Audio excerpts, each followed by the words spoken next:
오직 나의 나 된 것은 하나님의 은혜입니다. 아멘. 하나님께서 맡겨주신 직분을 잘 감당하여 아름다운 지위를 얻고 그리스도 예수 안에 있는 믿음의 큰 담력을 얻으시기를 축복합니다. 이 시간 다 함께 사도신경으로 우리의 신앙을 고백합니다. 나는 전능하신 아버지 하나님, 천지의 창조주를 믿습니다.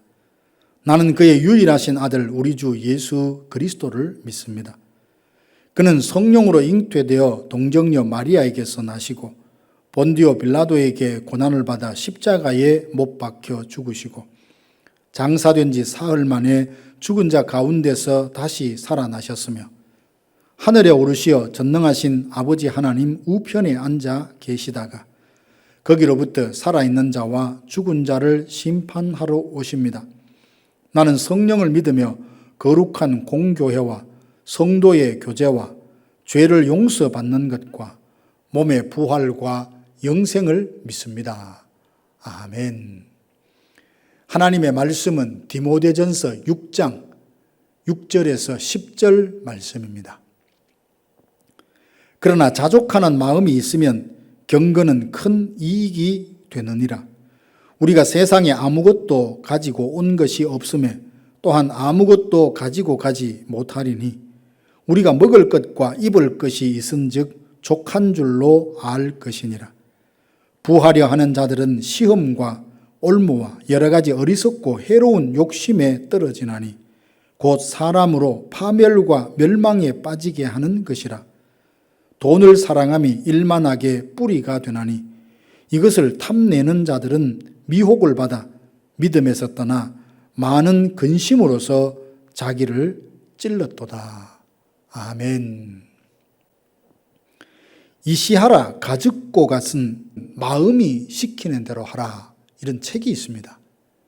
이 책에서 저자는 자기 마음이 시키는 대로 하라며 이것이 내 삶을 온전히 내 것으로 만드는 방법이라고 말합니다. 현대인들은 자기 마음이 하는 대로 행동하는 것, 이것을 자유라고 생각을 합니다. 과연 마음이 시키는 대로 해도 괜찮을까요? 마음의 생각은 건전하고 안전합니까? 예레미야 17장 9절 말씀에 보면 만물보다 거짓되고 심히 부패한 것이 사람의 마음이라 했습니다. 하나님의 은혜가 사라져버린 인간의 마음에는 결코 선한 것이 없어 마음이 시키는 대로 한다. 매우 위험한 겁니다. 성도들이 극복해야 될 마음 중 하나가 돈을 사랑하는 마음입니다.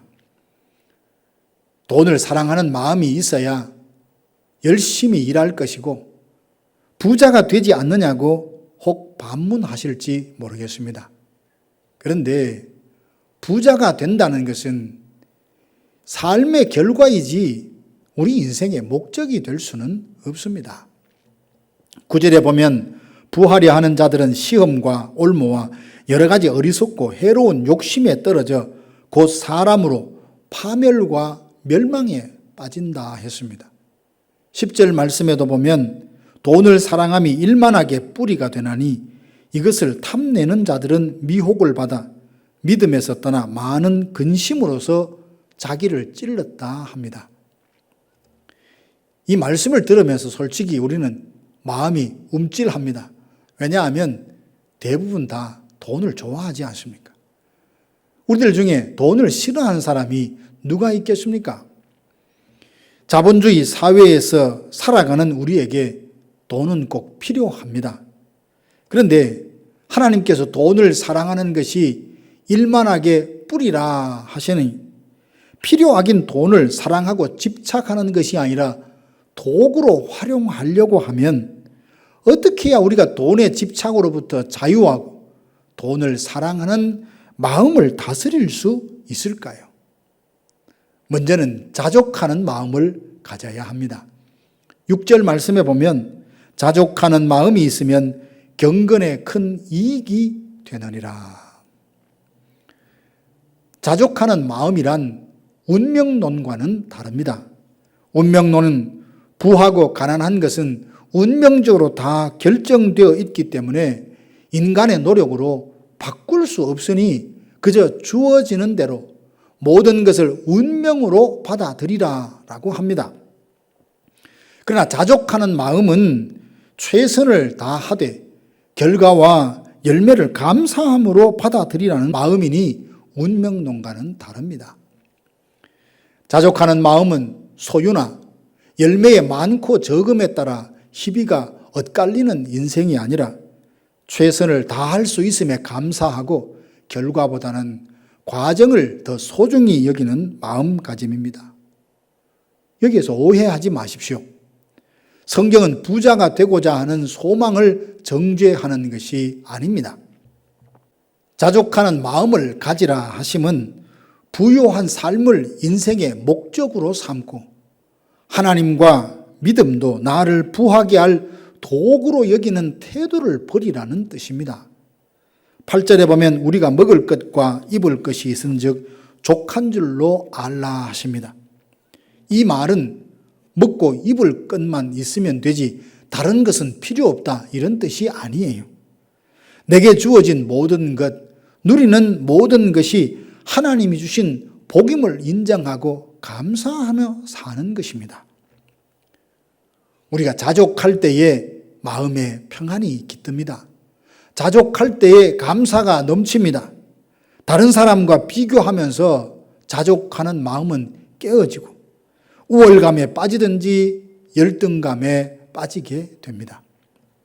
비교를 통해 우월감을 느끼고 싶은 사람이 있다면 그는 결코 자신에게 주어진 것에 자족할 수 없을 것입니다. 전도서 5장 10절 말씀에 보면 은을 사랑하는 자는 은으로 만족함이 없고 풍부를 사랑하는 자는 소득으로 만족함이 없다 했습니다. 사람이 은으로 만족함을 얻고자 하는 것, 많은 소득으로 만족을 누리고자 하는 것이 다 헛되다 했습니다. 은혜라는 찬양을 잘 아실 겁니다. 내가 누려왔던 모든 것들이, 내가 지나왔던 모든 시간이, 내가 걸어왔던 모든 순간이, 내가 이 땅에 태어나 사는 것, 어린아이 시절과 지금까지 숨을 쉬며 살아온 모든 것이 당연한 것이 아니라 은혜라고 하죠. 자족하는 마음이 없다면 은혜를 은혜로 깨닫지 못합니다. 모든 것이 하나님의 은혜라는 깨달음은 자족하는 마음에 임합니다. 그래서 자족하는 마음이 있으면 경건에 큰 이익이 있다고 합니다. 사랑하는 성도 여러분, 욕심이 잉태한 즉 죄를 낳고 죄가 장성하면 사망을 낳습니다. 예수님의 마음을 본받아 겸손하여 자족하는 마음을 가짐으로 나로 하여금 여러 가지 어리석고 해로운 욕심에 빠뜨리는 돈을 사랑하는 마음을 십자가에 못 박는 결단이 있기를 원합니다. 두 번째로는 재물에 소망을 두지 말고 하나님께 소망을 두어야 합니다. 17절 말씀 보면 정함이 없는 재물에 소망을 두지 말고 오직 우리에게 모든 것을 후히 주사 누리게 하시는 하나님께 두라 하셨습니다. 재물에 소망을 두고 사는 사람은 주객이 전도되어 물질이 목적이고 사람을 수단으로 여깁니다. 그래서 물질을 얻을 수만 있다면 거짓도, 배신도, 폭력도, 살인도 마다하지 않습니다. 그래놓고 돈 때문에 어쩔 수 없었다고 자기를 합리화합니다. 사울의 목자장인 도액이란 사람은 재물에 소망을 두고 돈을 의지하며 살았던 사람입니다. 사울이 돈을 주겠다고 하니까 죄 없는 제사장을 하루에 80명을 죽여버립니다. 그렇게 많은 제사장들을 죽이고 받은 보상금을 헤아리며 기뻐하는 도액을 상상을 해보십시오. 참으로 잔인하기 그지없습니다.